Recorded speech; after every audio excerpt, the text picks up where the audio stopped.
নমস্কার, আমি Swapan. EVM news আপনাদের সকলকে স্বাগত। এই মুহূর্তের একটি টুইট আপনাদেরকে দেখাবো। এক্স হ্যান্ডেলে করেছেন কুণাল ঘোষ। আমি টুইটটা আপনাদেরকে একটু দেখাই।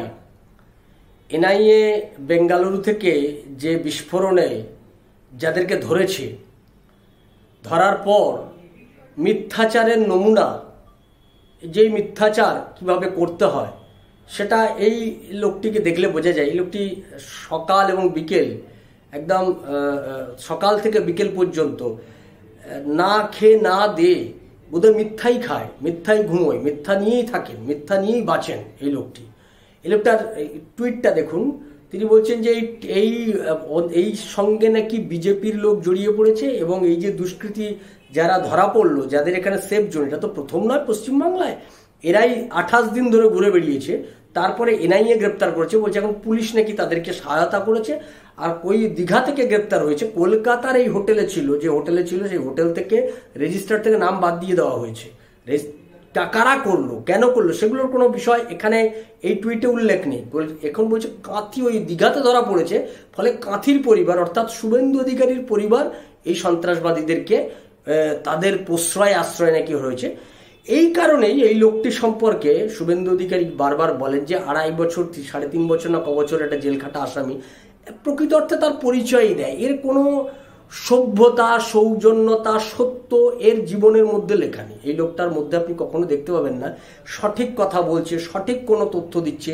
সমস্ত কিছুর মধ্যে একটা মিথ্যাচার, একটা ফেক, একটা ফালতু, একটা বকওয়াস, একটা বাজে, সমস্ত কিছু একটা তস্কর বৃত্তি, এই ধরনের মানসিকতা নিয়ে লোকটি জীবন, তার গোটা জীবনটাই এরকম। আমি অতীত জীবনটাও যা দেখেছি, তার এই পরবর্তী জীবনে সেদিনকে দেখলাম কিছু লোক ওকে তেড়ে এসছে মঞ্চে, সেখান থেকেও বাঁচাতে গিয়ে দেখলাম কারা কারা নাকি গিয়ে তাকে বাঁচিয়েছে শেষ পর্যন্ত।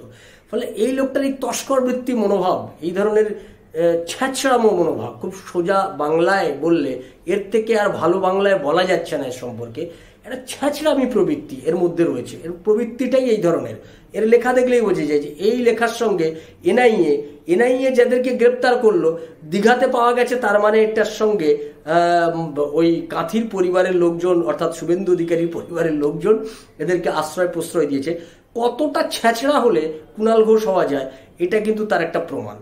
ফলে আপনি ছ্যাঁচড়ামোর যদি নতুন নিদর্শন দেখতে চান, ছ্যাঁচড়া কথাটাকে বাদ দিয়ে যদি আপনি কুণাল বলেন, তাহলে কিন্তু আপনি ওই ছ্যাঁচড়ামোটাই কুণাল বলে বুঝতে হবে। অর্থাৎ কুণাল শব্দের নতুন আর একটা প্রতিশব্দ যদি ছ্যাঁচড়ামো হয়, তাহলে কিন্তু কেউ অবাক হবেন না। কারণ এই ছ্যাঁচড়ামো করতে করতেই রয়েছে। রাজনৈতিকগতভাবে তৃণমূল কংগ্রেস যেদিন পশ্চিমবাংলা থেকে মুছে যাবে, এই লোকটার অস্তিত্ব পশ্চিমবাংলার রাজনীতিতে সেদিনকে ডাস্টবিন তো দূরের কথা, ডাস্টবিনেও লোকে ফেলতে ঘৃণা করবে, ডাস্টবিনের বাইরে কোথাও একটা ফেলে দেবে হয়তো। ফলে আমরা এদিকে নজর রাখবো যে এই ধরনের ছ্যাঁচড়াদের ঠিক কি কি ছ্যাঁচড়ামার করে।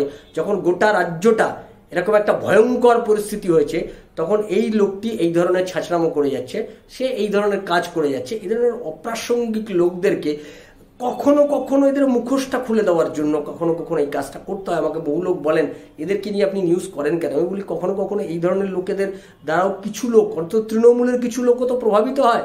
ফলে তাদের কাছেও এর মুখোশটা খুলে দেওয়া জরুরি। তাদের কাছেও এই লোকটার যে ক্যারেক্টার সেটাও খুলে দেওয়া জরুরি। কারুর কাছে এখনো এর একটা পর্দা দেওয়া আছে, কারুর কাছে এখনো কিছু ভালো লোক বলে, কিছু লোক বলে ওদের দলের মধ্যে, দলের বাইরে কেউ বলেন না, তাদের কাছে মুখোশটা খুলে দেওয়া জরুরি। তাদের জন্য এই নিউজটা দিয়ে রাখলাম পার্টিকুলারলি। আপনারা নজর রাখবেন ইভিএম নিউজের পর্দায়। ইভিএম নিউজ আপনার কথা বলে। নমস্কার।